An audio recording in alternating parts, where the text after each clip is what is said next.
And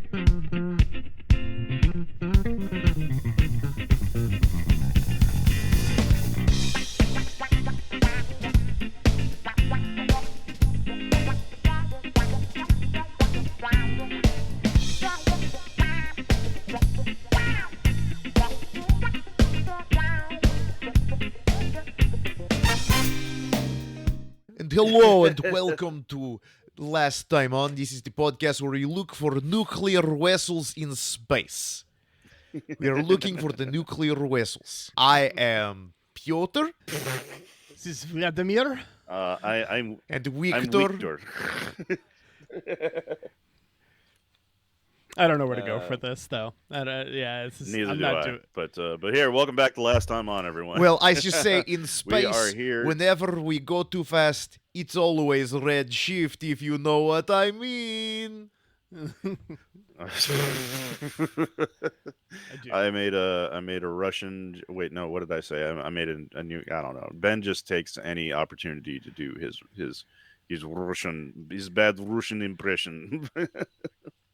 Actually, it's not that bad. It's pretty good. It's better than that one guy on YouTube who always did the gun videos.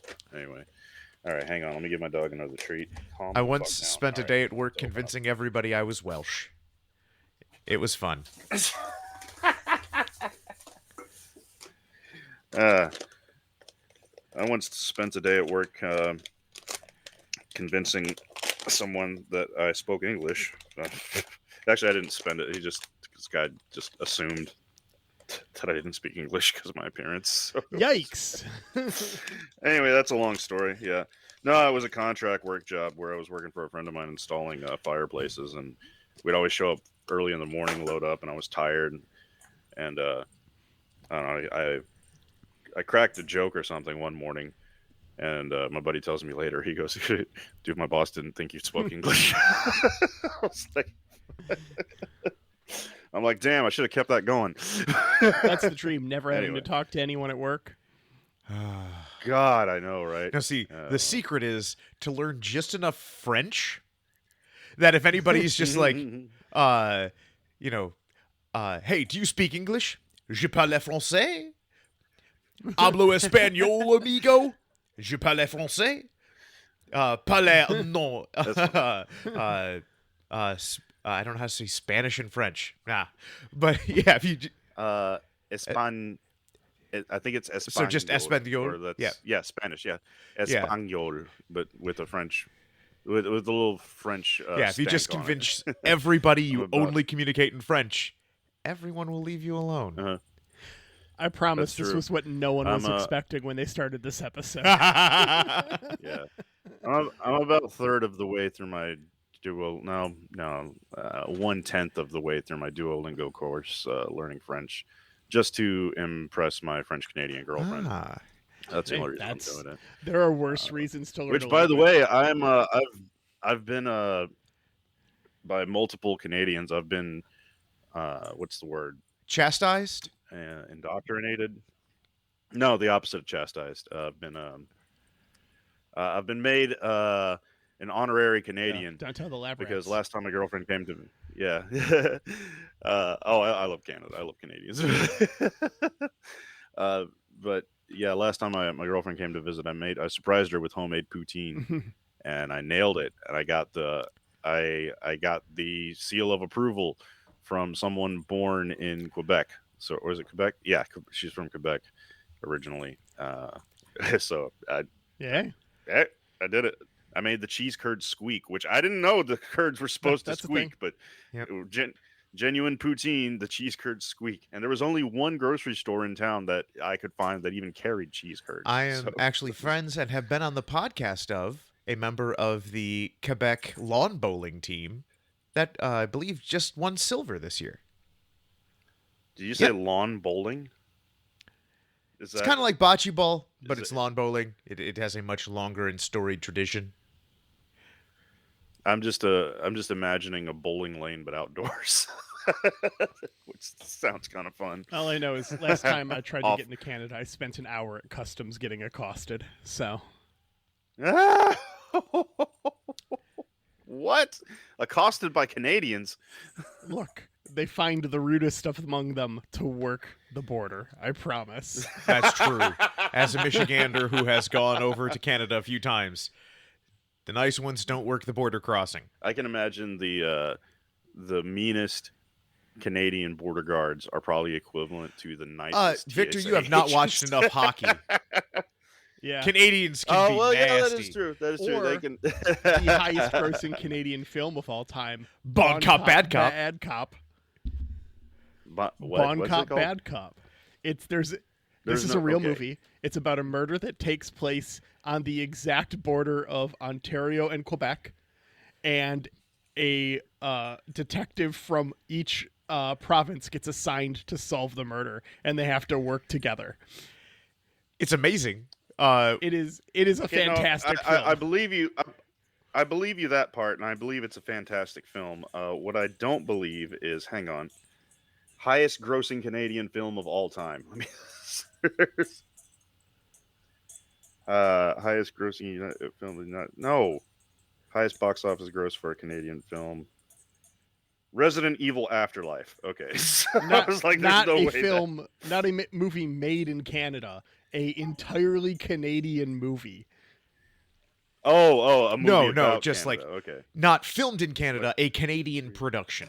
Yeah. Because that was an American production that just shot in Canada for the tax breaks. Oh, okay. All right. Oh, what's it? Bon Cop, which is French for good. So good cop, bad cop, but it's Bon Cop, bad cop. Yeah. Bon Cop. Okay. All right then. I'll add that to the list. If you want to feel a little insane, there is an episode of Draft the Universe, Jafar and I's old show, where we watch it and talk about it. And if you want to feel like, why is my podcast recording without me? It gets better though, because, gentlemen, do you have a guess at what the highest grossing Canadian film of all time was before Bon Cop, Bad Cop? I will give you a hint. Fargo. It is older than you'd probably think, and was regularly aired on Comedy Central. And I don't think there's anything to do about the movie that has to do with Canada. But I haven't seen it in a very long time, so maybe I'm wrong. Aired on Comedy Central. Any guesses? Planes, Trains, and Automobiles. Porky's. Oh. Oh wow. I'm only familiar Don't with watch. I'm only familiar with that as a gross 80s film. Yeah. Right. Yeah, it's like, what if Revenge of the Nerds was worse and hornier in all of the worst ways? And that's how we got Porky's, I feel like. I don't actually I have to have watched it at some point, Must have. but I can't tell you a fucking thing about it. I only vaguely remember And the film. you know what It's else I probably can't for the tell you best, about? so. The Expanse. All of the episodes of The Expanse we didn't watch, which is what we're actually Well, funny you should here to mention do that. today. What we're here to do today, yes. Well, gentlemen, before I get into our recap and my surprise for you guys that I've prepared for this episode, I want to start a new game. I think I tried to do this last time when we finished Stargate, but here gonna make it official. Haven't thought of a name for this game yet, but let's just call it. Oh wait, let's call it. No, I lost. I don't have anything. Never mind. Okay. Well, here's what I'm thinking. Since we're going back to the roots of last time on here, what is the pitch for this podcast? You know, Who's got time it's for that? for everyone who wants to. I got time who's for got time? that. Only got time for it, but you still want to be able to hold that conversation by the water cooler at work. Mm-hmm. You know, so here's what we're gonna do. Let's do a little bit of role playing here. And Jafar, and by the way, I posted this in the Discord, but yeah, Jafar has won this season. Hey, we haven't tallied it up yet. Of picking our next show. Yeah, we have. Sorry, even with all the with all the maybes, there's no way you can catch up to Jafar. He did it again. The Hey, reign we do this on the reign ad of on terror we continues. do this on pod. We don't just post it to the Discord. So we'll tally it up at the end and see how it plays out. Oh, okay. So yeah, we can Yeah. do that next Yeah. episode. I'll go through everything, but yeah. Uh, but yeah, since Jafar is in the lead, it's on you to do this. Now, Ben, you can help out if you choose, or you can just leave him out to I don't dry know, if you probably. like. But See, yeah. this Yeah, he does. this now, this now, confide like the conflicting sides of my brain of, do I want to leave Jafar out to dry? Yes, I do. Do I have a compulsive, desperate need to answer any question placed before me? Yes, I do. I'm kind of like a fae like that way. Like if you put a 10-question quiz out, I will wander in and be like trapped there until I do it.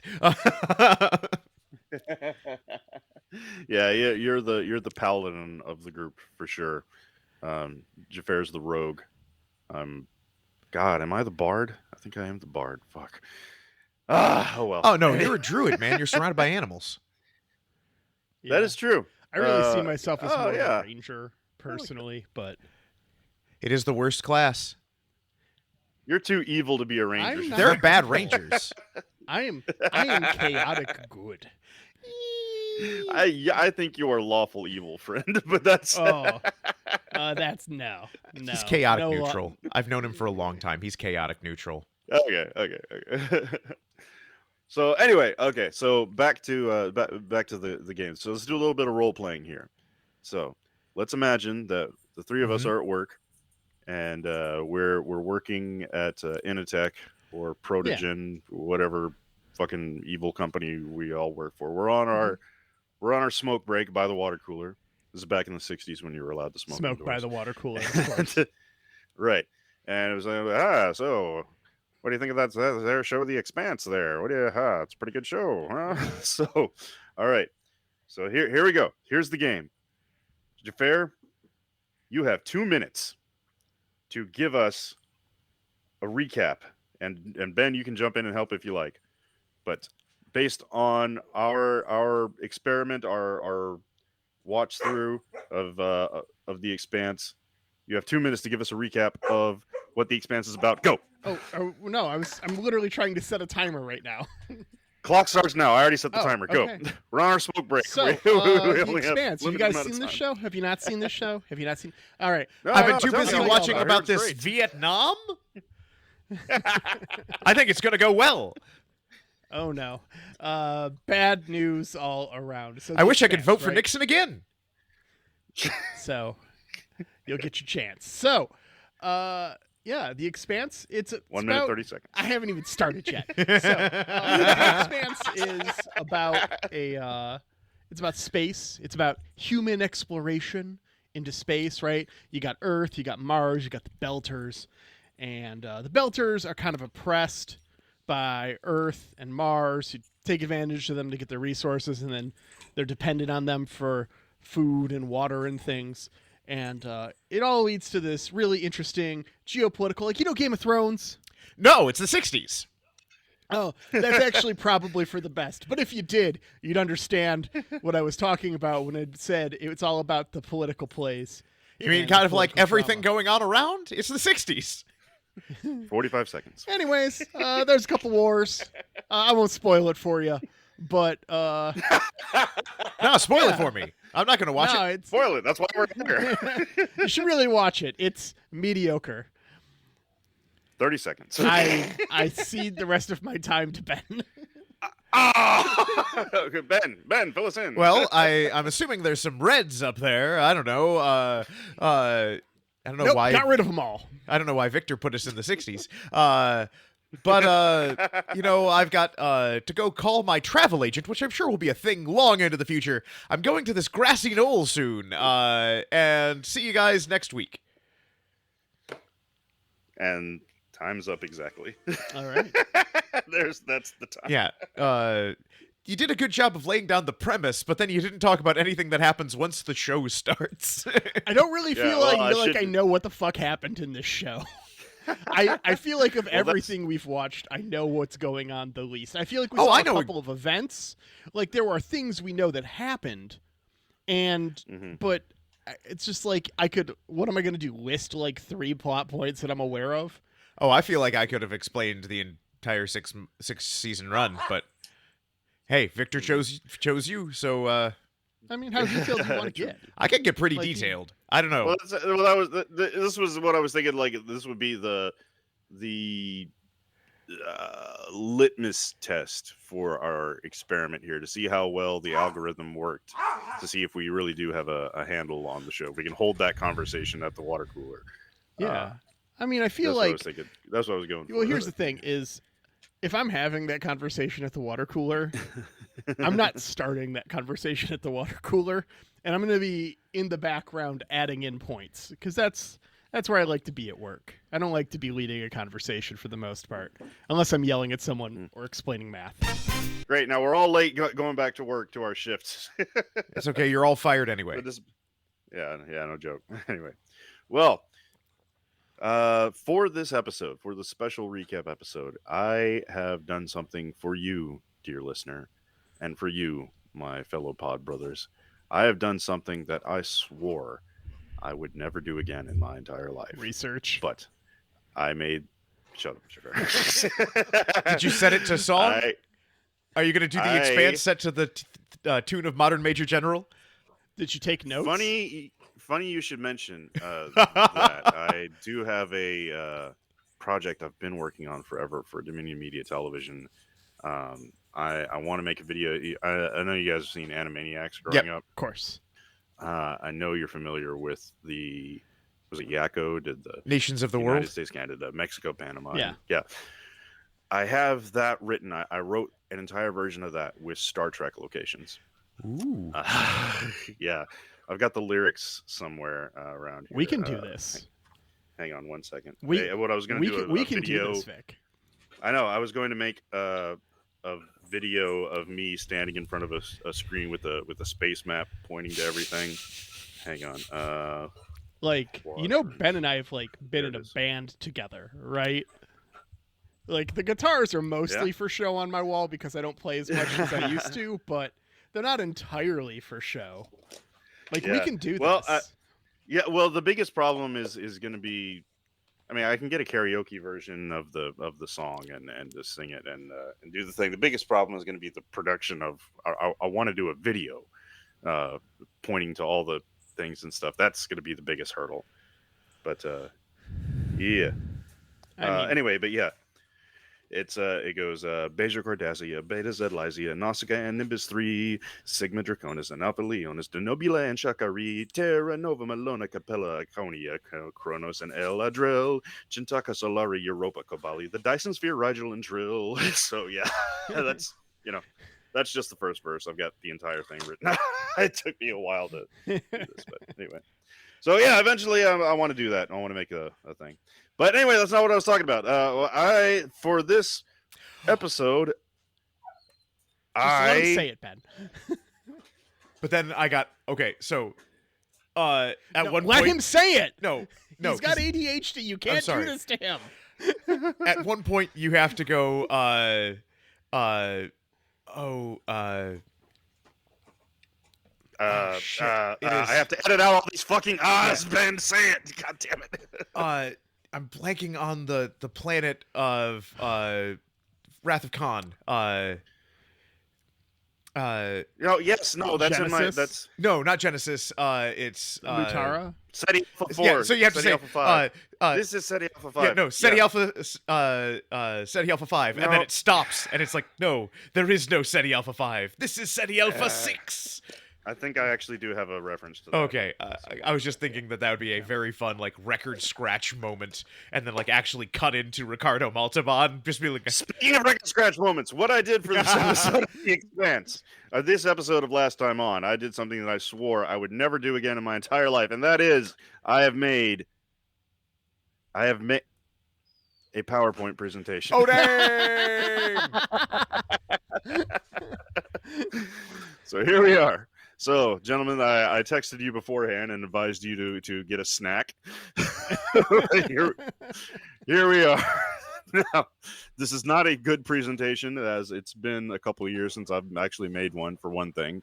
And for another thing, I'm using the Open Office version, which I'm not too familiar with. So, yeah, this is This is not a good presentation at all, but I'm forcing you to sit through. All right. And I'm going to drop this in the Discord maybe, and I might even make a video version of this episode if I Okay. have time to have these here. So here we are. Like, listener, this is an audio format. So what I need you to know, what we're looking at right now, is a unedited The Expanse, which is not the same logo as the show uses. And it is on top of a slide that says PowerPoint layouts, a guide to layout in PowerPoints, which then on red text on top of, not removed, says last time on finale recap by Victor. Yeah, I purposely made this crap. So- I would get in Okay. trouble for using this at work. yeah, I even left in the click here to add title. yeah. No, I made a bad logo for the. I made a bad slide for the intro, and I looked at it and I realized, you know what, this isn't bad enough. So I had to go back and make it worse. Like this is. I'm proud of you. So, all right, we begin. Our story begins. Season 1, Episode 1 of The Expanse. It begins near Saturn's orbit. But the story of The Expanse, it actually begins further than that. So let's go back a bit. As we mentioned before previously, the movie The Martian is a prequel to The Expanse, set in the year 2035. However, that's not where our story begins either. We got to go back even farther. So let's go to, here's present day Earth. Nope. Farther than that. We got to go back farther than that. Are you guys seeing these slides? No. Sorry. The slide hasn't changed. You are not sharing What? your slideshow. You are sharing What? the PowerPoint. Oh, there it goes. What? It's So- just changed. But like if you were using the slide, like if you were using the if you were presenting this PowerPoint, you are not sharing that. You are just sharing, like we are seeing. We saw the slide and then like the taskbar up at the top and the picture of all the to come slides. All right, sorry, I got to do this. I got to open the portal. Oh, to dear hell. God. So, okay. All right, let's try this again. Okay. Okay. There we go. Okay. All right. So, and yes, we are okay. Starting over. The story begins. Okay. Oh It's God. Our story begins. Season 1, Episode 1 begins on the Canterbury in orbit of Saturn, but the actual story of The Expanse begins way further than that. So let's go back a bit. We know that, as we mentioned on the previous episode, that the movie The Martian is actually a prequel to The Expanse. It takes place in 2035. But does it have a very big boom? Oh, you're Marvin the Martian. Yeah. Sorry. But but no, the story actually begins further than that. It begins. Let's go back a little further. Present day. Nope. We got to go back further than that. Further than the present day. Long ago. Nope. Let's keep going. Way long ago. Nope. The story begins even further than that. We have to go back a long time. We're going back 2 billion years ago. That's where our story begins. 2 billion years ago, there was an alien race known only as the Ring Builders. That's the only way they're referred to in the story and the novelization and everything. They're just known as the Ring Builders. They were a galactic spanning civilization, intergalactic. What is that scale? The Kardashev scale? That's for how much energy a spacefaring society consumes. Correct. Yeah, they're at the top of that shit. Okay. Right. Also, they get in touch with all of your girlfriends and are like, "Hey, we're building plenty of rings here." Explain the fucking joke, Ben. I don't That's get it. it. What They're are you just talking about? they're just saying, "Hey, we got rings. You should be getting one from your boyfriend." Anyway, the Ring Builders, we never actually get to see them in the show or the novelization or the original novel that the show is based on, from what I understand. But we can assume that they're carbon-based life, or not carbon-based, oxygen breathers. They might be, but we never actually get to see what these aliens look like. All we know is they have built rings across multiple galaxies. Okay. And 2 billion years ago, what these ring builders did is they sent out probes in every direction, all across the universe. And again, these aren't. I don't believe these are ever described thoroughly in the books, but I'm just assuming they kind of look like a Borg sphere, like a giant Borg sphere. That's what I'm. A lot of this recap is just going to be my speculation as well. So now, one of those probes was sent towards our solar system, but it missed. Yeah, and it was caught in the gravity of Saturn. That's still really fucking close. It's a pretty good shot. Yeah. It was caught in the gravity of Saturn, and this was, millions of years ago, back when life on Earth was still in the primordial stage. And that probe is what we now know as the moon of Phoebe. Oh. In Saturn. Yeah. Now, the interesting thing about that is that is actually consistent with what astronomers' current theory is about the origins of Phoebe. Like that, it's an extrasolar object from the Kuiper. Is it pronounced Kuiper or Kuiper? I can never. Kuiper belt that passed through our solar system and got caught in Saturn, or got captured by Saturn's gravity, and that theory is based on the composition of Phoebe and also the fact that its orbit goes opposite. It's like counterclockwise or clockwise. It's retrograde orbit from all the other major moons of Saturn. So yeah, it's better than crazy, right? It's better than some weird thing getting stuck in Uranus. There you go, Victor. I did that just for you. All right. I normally don't make those kinds of jokes. You shut the fuck up. You make them every damn episode. Because you told me to. This is what you wanted, Victor. What are you talking about? Are Uranus jokes the line for you? You make bad jokes about everything else, but no, I won't touch Uranus. I won't. Because, Victor, I don't go blue. Anyway, fast forward to the present day. The Protogen Corporation has sent out, not present day, fast forward to the time of the Expanse, 2300, roughly 2350. The Protogen Corporation has sent a probe to Phoebe to survey it for ice, for potential for ice mining. Protogen, they sent a probe to Phoebe. They discovered the protomolecule beneath the surface, and they realized that it's an artificial structure. They're like, holy fucking shit, we found alien technology. And Protogen is one of the many companies owned by Jules Pierre Mao. So this is basically just Moonfall. It's better than Moonfall. Is it? Anyway, back on the Canterbury. We get back to our story. Season 1 episode of the Canterbury, which you guys watched, Dulcinea. The Canterbury went boom. Episode 2 mostly takes place on the lifeboat that our heroes were stuck on. It was damaged in the explosion of the Canterbury, and they spend pretty much that entire episode trying to, figure out what they're going to do with oxygen. They send out a distress very beacon. large bottle episode. Pretty much, yeah. I think after the first episode, the next two were kind of slow, and I feel like that's where it lost a lot of viewers.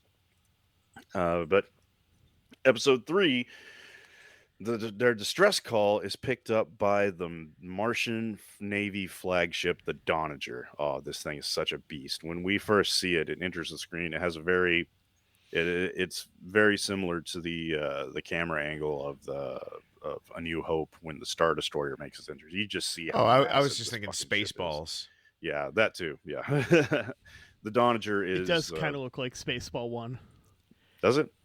Huh. It doesn't turn into a giant cleaning lady, but it does kind of look like. But a I vacuum could see cleaner. where one would. Well, but no, this is a cool looking ship. Yeah. Yeah. So the Martians interrogate our heroes because if you remember in the first episode, they found that beacon that had a Martian-made microchip on it, and yep. So they thought that the Martians destroyed the Canterbury. So then they send out this distress call. They see the Donager headed towards them, so they're like, "Oh fuck, They're here to finish us off. They want to kill us because we're the witnesses. We're the only surviving witnesses of them destroying the Canterbury. So James Holden sends out a broadcast explaining the situation, saying the Martians blew up the Cant. We're here. If anyone gets this as evidence, it's like an insurance policy that he did. He does this as like insurance, so the Martians don't kill them, whatever. So to get the truth out, and that's why later you see his face graffitied on the walls, place saying "Remember the Cant," because that was picked up by the Belt, and they're all just like, "Oh fuck, the Martians are killing the Belters." And meanwhile, back on Ceres, Miller, he got the missing daughter case of Julie Mao. He leaves Eros he leaves Ceres for the first time ever, and he heads to Eros in search of Julie Mao. Next, we get Season 1, Episode 4, CQB. We get this epic space battle where the stealth ship, the same type of stealth ship that destroyed the Canterbury, comes for the Donager, and there's 6 of them, and they have this massive, epic fucking space battle. This is the first major space battle of the entire series. And during the battle, Holden fires the Yamato cannon. Yeah, Holden recognizes the ships and is like, "Holy shit, that's the same ship that blew up the Canterbury." Then, the Captain Teresa Yao, she's the captain of the Donager. She suddenly is like, "Oh, okay. Well, suddenly I have a reason to give a shit about you, James Holden." So she tells her Martian Marines to get him off the ship safely, and take him back to Mars, so he can go before and the public and testify that it was not Mars that destroyed the Canterbury. It was these stealth ships. But So you're saying it wasn't Mars that blew up the Canterbury? Correct. I got points for that. But there was one problem. The Marines that she assigned to get Holden off the ship, she didn't realize that they were red shirts, and so they all died. So Holden and his crew, they get on board the Tachi, which was a light cruiser that was docked inside the Donager, and they escape. The Tachi later renames the Rocinante. So that's how they got a hold of this. That's the story of how their crew got a hold of this. So it's not even a super special Martian ship. It's just a Martian ship. It's top of the line. I mean, it doesn't have any kind of like crazy super weapons or anything on it, but it's just the latest shipped best technology flag. I mean, the Donager is the flagship of the Martian Navy, so it's got all the best equipment. So it's just it's got the best weapons, the best tracking. It's not it doesn't have any kind of crazy super weapon or anything like I think Jafar theorized. I believe he theorized about a crazy coffee weapon. It does no, that was me. Oh, okay. Yeah. But it's just has all the latest technology on it. I see. Okay. So now we get to season 1, episode 5, Back to the Butcher. Now we meet Fred Johnson. Fred Johnson. Oh, yeah, this guy. We've heard this guy referenced, and I think we saw him for half a second right. once. Yeah, it's Cuddy. Fred Johnson, he has a long, complicated history. He owns Tycho Station. This is Tycho Station right here. I think you've heard that referenced a few times. Yep. Just this part right here, this smaller thing, that's Tycho Station. This is a spaceship that it's constructing. We'll get more of that later. It's a big old spaceship. It's a big fucking spaceship, yeah. I said constructing. I think it's not a word, is it? Anyway. Is that the behemoth? Yes, it becomes the behemoth eventually. Now, Fred Johnson was a former colonel in the UN military.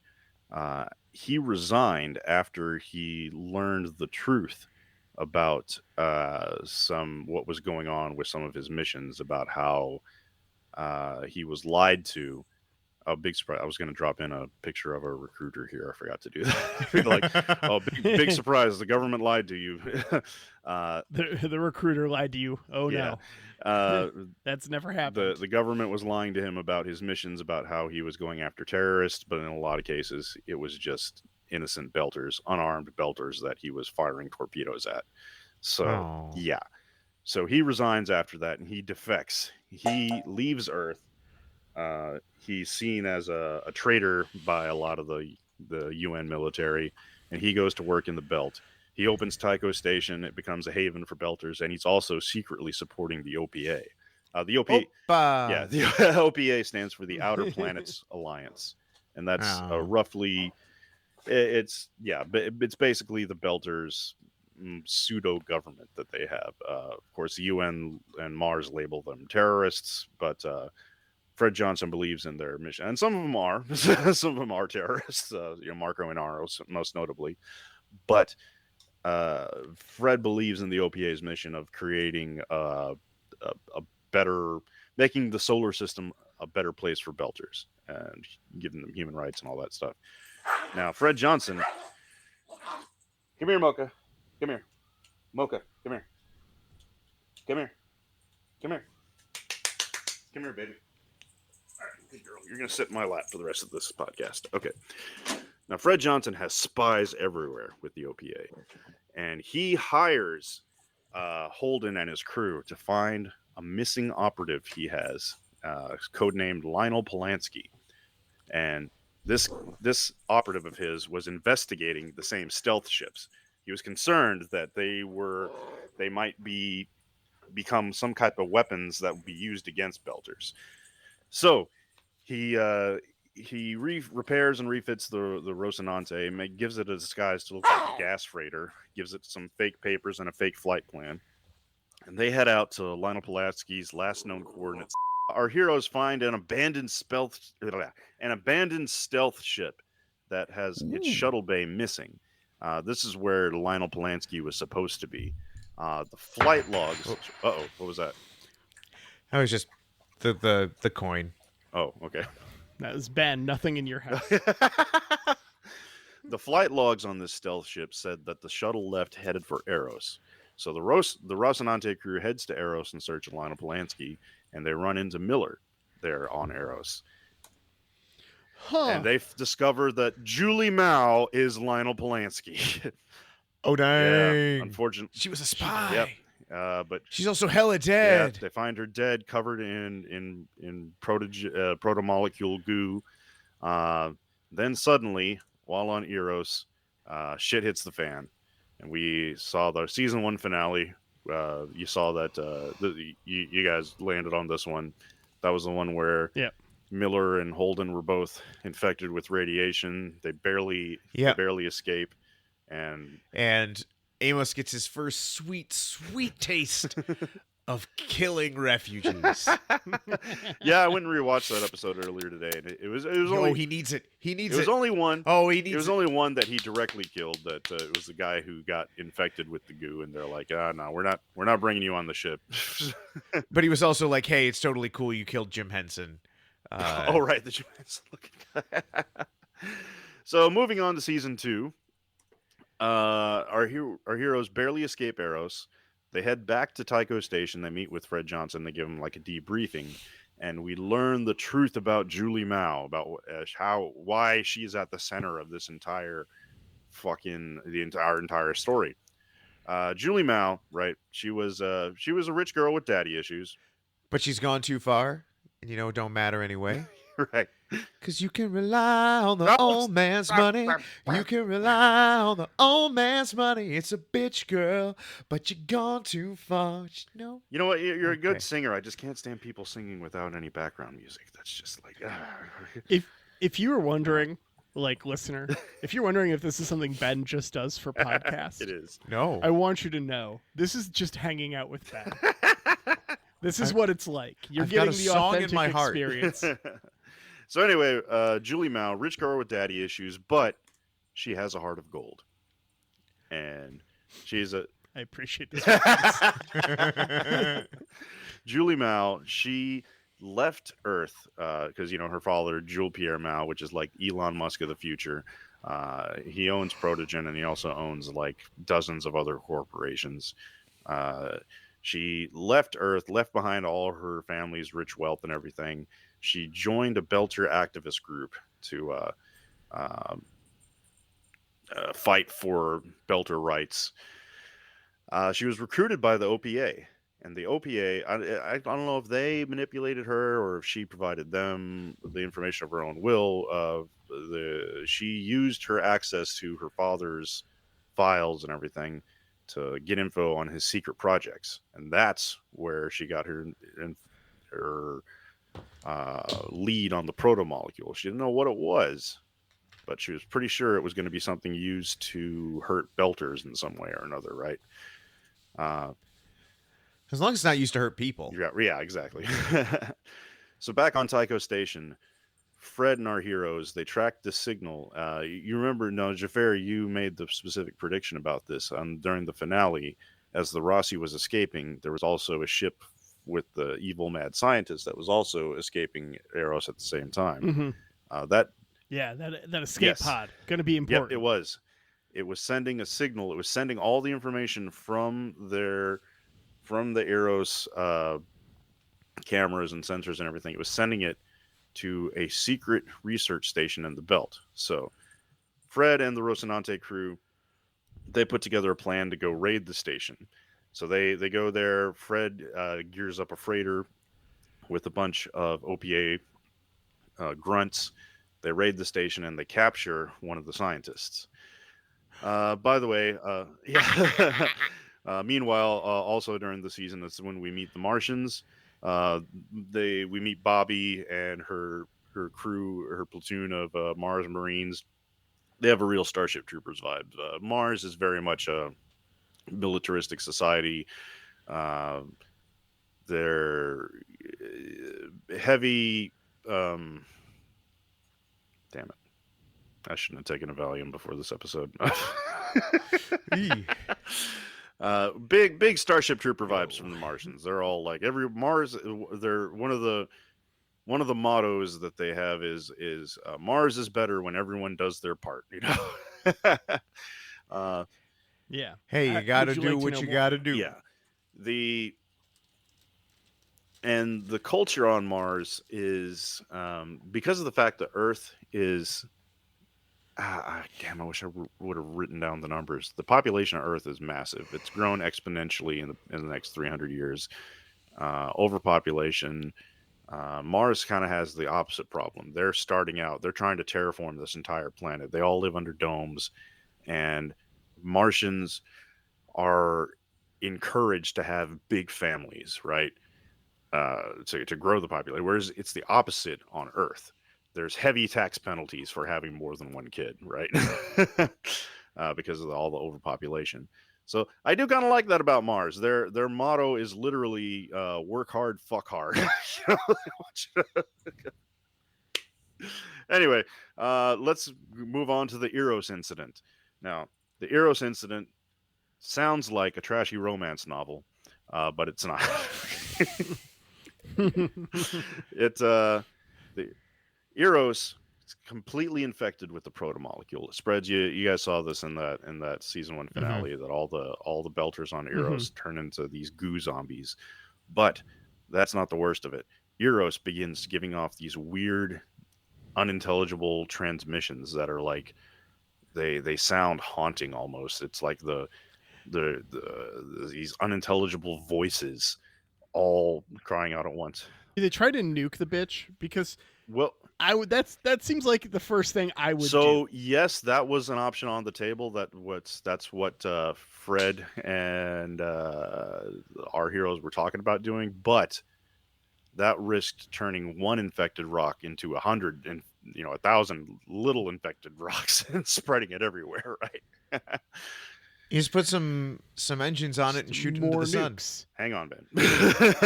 So it's Okay. giving off weird transmissions. The entire rock is infected. The area becomes quarantined by Earth and Mars. But some humanitarian groups, I call them like Doctors Without Borders in space, they want to head over there to like rescue these infected belters and try to find a cure and all that. But they don't realize just how bad it is, because Holden and his crew were the only ones who actually saw what was happening in there. They're like, no, stay the fuck away. You can't help these people, right? So they realize they need to do something, because eventually someone's going to get too curious, or someone's going to have some good Samaritan that's going to make a really bad decision and land there and spread the infection. So they come up with a plan. Now let's talk about Mormons, okay? So... Is this Battlestar Galactica? So it's 2350. We have Mormons in space, right? Actually, I listened Of to an course. episode of Yum Yum Pod where, I forgot her name. Uh, Rachel, yes, Rachel. one of the hosts of the Yum Yum Pod. She has a fascination with cults and cult-like organizations, and she gives a lot of really good information about the Mormons. I don't know if I ever told you guys, I was actually raised Mormon when I was Hmm. a child. Uh, You've mentioned it on yeah, pod, yeah. yes. I left that shit behind when I was like in my like 13 or 14. Um, yeah, I remember when I actually went to God, when I was a kid, I must have been like maybe 13 years old, and we took a trip to a temple, and it didn't really hit me. Like, it just seemed just like a regular ass church. But I mean, I was born into it, so I didn't know any other church. But it just seemed like a normal church until I went to the temple, and they took me to the baptismal font, and they had me baptized inside this big tub in the temple that was sitting on top of 12 bronze statues of bulls that were each supposed to represent one of each of the 12 tribes of Israel. And I was just, it was at that point when I saw that fucking thing, I was like, okay, this is a cult. So, So I yeah. have a question. So Uh-huh. Mormons, right? Mormons Mormons in in space. space, Right. right? So we know there's Mormon camp, which, like religious camps, that's a thing, Sure. right? Yeah. We know there's space camp. Is there Mormon space camp?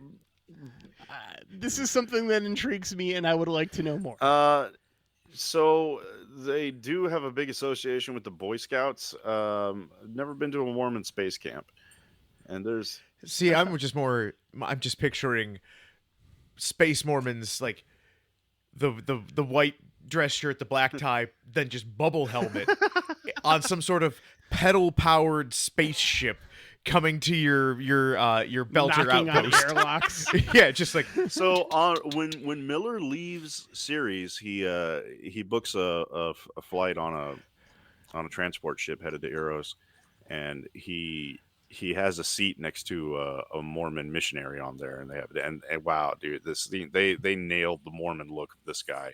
Like, he didn't have the traditional uniform you see him with the white shirt and everything, but he was just very very clean cut and well dressed. I'm like, oh my god, this guy looks exactly like a Mormon. Anyway, you'll just have to see that episode. But it was like, yeah, they did their homework. So anyway, in the future, that giant spaceship that Tycho was constructing, it's called the Mormons commissioned Fred Johnson to build this massive spaceship. It's called the LDSS Nauvoo, and this, so the Latter Day Saints yes, ship. it is a generational ship that they have a plan to. But then it gets blockaded by the Trade Federation. Shut up. Anyway, so this is a very Mormon thing that the writers must be really familiar with the Mormons, because in the future, their plan is to head to the Tau Ceti system, which is 12 light years away. And this is a generational ship they've constructed. It's got a habitat ring. It rotates. It has artificial gravity, which I won't get into it here, but I think it's actually a really bad design. But I can talk about that some other time, because it's got rotational gravity, but it's going to be accelerating. The ship is supposed to accelerate to 1/10 the speed of light, so you're going to have thrust gravity, and that's going to be conflicting with the centrifugal, the rotational spin gravity. I'm probably getting my words mixed up here, but anyway, that just doesn't seem like a good design. Like I said, I'll do a deep dive on that some other time. But yeah, this is the largest spaceship ever constructed in human history. It's going to be over 100-year journey to this the Tau Ceti system. Well, uh, they so Miller comes up with the idea that, because they talk about what are we going to do about Eros. So it's like, we got to keep the infections from spreading. We can't nuke it because that might just destroy the rocket, and it wouldn't destroy the rocket. It would just create a thousand smaller rocks and spread the infection even further. So they decide what they're going to do Okay. is Fred is going to launch the Nauvoo at Eros and use it like a fucking battering ram to knock it out of orbit and have it head towards the sun.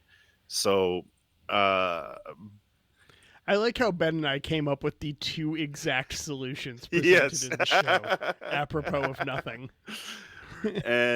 But they also decided that's not going to be enough because someone could still intercept it because it's going to take a while before it gets to the sun. So they decide they also need to land on the surface of Eros and plant some nukes, some low yield nuclear bombs to melt all the docking ports on Eros so no one can get inside. So they initiate their plan. The Rossi, once again, it's much like the Enterprise. It just happens to be the only ship available to do this mission for the plot. They load up a Belter crew. They load up some low yield nukes, nuclear bombs to go do this, and they drop the troops on. They got all the bombs in place, and at the same time, Fred launches the Nauvoo, but something goes wrong. It misses. Also something goes wrong. Miller kind of gets stuck on the surface with a defective nuke. It's a whole thing. And he just decides, fuck it, I'm gonna stay. I'm gonna set this bitch off manually. I'm gonna go out like a boss, right? Miller decides he's done with life anyway, and he wants to Doctor Strangelove style ride Eros right into the sun, right? So he's there on the surface, and he watches the Nauvoo just whiz by, and he goes, "What the fuck, guys? You missed." And they're all just like, "What the fuck, Fred? You didn't double check your math? You fucking missed." It just whoosh goes on by. But then wait a minute, the Rocinante and the crew they check their scans, they check the numbers. They didn't miss. Eros moved. It fucking moved out of the way, and now it's headed towards Earth. Right? Yeah. Oh no. So the Rocinante starts to pursue Eros to keep an eye on it, but it's like Eros starts reacting. It's like it feels like it's being chased. So the faster they pursue Eros, the faster Eros goes. It starts accelerating, and it keeps accelerating. The Rocinante can't keep up, right? It's well, at this point it's covered in protomolecule. It's fucking glowing. But that doesn't mean it can move. It can. Oh, it does. But that doesn't explain the physics exactly of it. the point. Well, The protomolecule. there are motionless space engines. The protomolecule breaks the laws of physics. I know it's a magic thing. Yeah, okay, it's a whole thing. Okay, so it's like element zero. You can use microwave boxes to move in space without generating any thrust. Oh, I'm not saying about thrust, but it's like it's a moon. Yeah, it's a giant potato-shaped asteroid. Yeah. They're like, what the fuck? They're scanning it. It's not giving off any residual heat. It's propelling itself somehow, and also, it's got its own like internal gravity now because it's not spinning anymore. So they're like, what the fuck? What the hell is this protomolecule? This just for the Fred and the Rossi crew. This just further confirms their notion that the protomolecule has to be destroyed. They can't let it fall into the hands of any of the governments, Earth or Mars or anyone, because this thing is just way too powerful for humanity at this point. Earth notices on their scopes that Eros is fucking headed straight for them, so they panic. They're like, "What the fuck?" They contact Mars to let them know that hey, Eros is headed for our planet. We're gonna try to blow it up. Just FYI. And Mars is just like, oh, sucks to be you. They're like, our condolences, and and Avasarala also notes that they also don't offer to help at all. Yeah. So the UN decides to launch all their fucking nukes, all of their interplanetary nukes they have on Earth. They launch them all at Eros, right? And as this happens, Eros suddenly goes dark. Eros suddenly stops reflecting radar, and all the nukes lose their lock, so they can't hit on it. The only ship in range, once again, is the Rocinante, who is struggling to maintain a visual. Struggling to maintain a visual on it. They're trying to keep up. Miller, still on the surface, decides to go inside Eros and see what the fuck's going on. And that is when he finds Julie Mao eventually at the center and discovers that when the protomolecule infected Julie Julie infected it right back. And my fan theory hypothesis here is that when the protomolecule was first sent towards Earth, or first sent out all over the galaxy, you know, that the ring builders were one of the first, if not the first, intelligent civilization ever to appear in the universe. And every other habitable planet in the universe just had ultra basic life forms, you know, like single cell organisms. So In Uggs with their yeah, PSLs. okay. Anyway, ultra Just basic, so yeah, basic. super basic. I So like a PSL. the protomolecule wasn't designed to infect intelligent life, so it didn't know what to do with humans. So that's how. So when the protomolecule infected Julie, she was the first.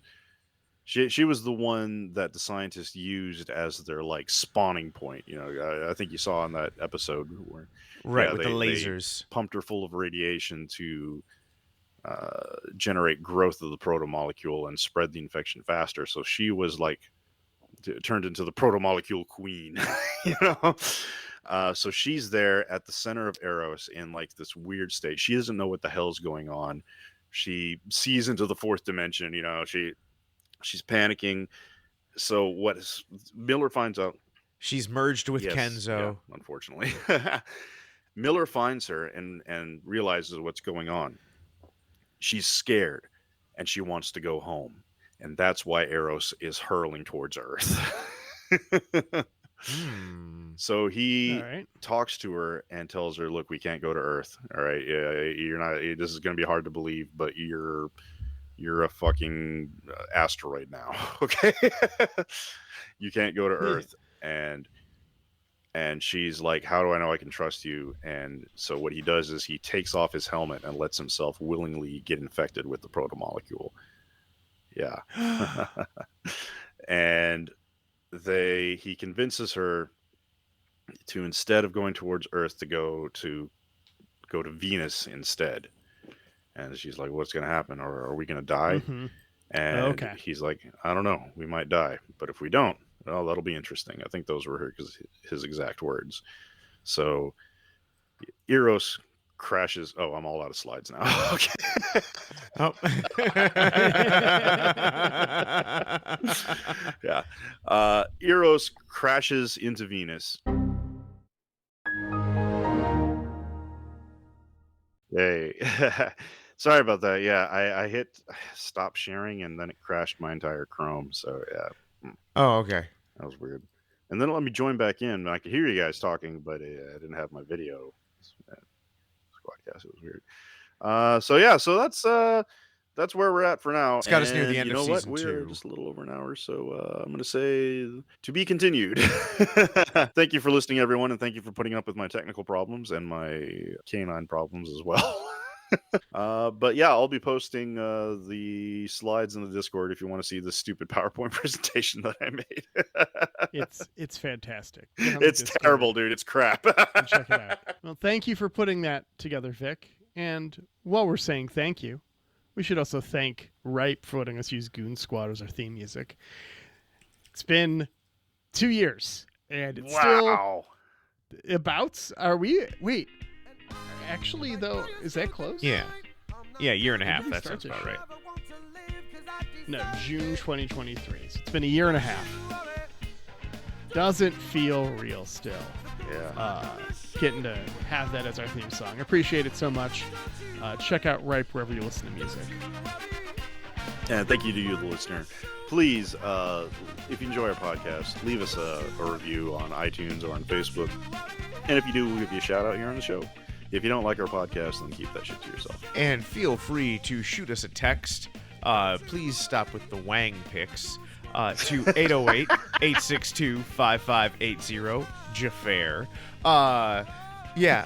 And send us a text. Let us know, and we'll, maybe respond to you on it.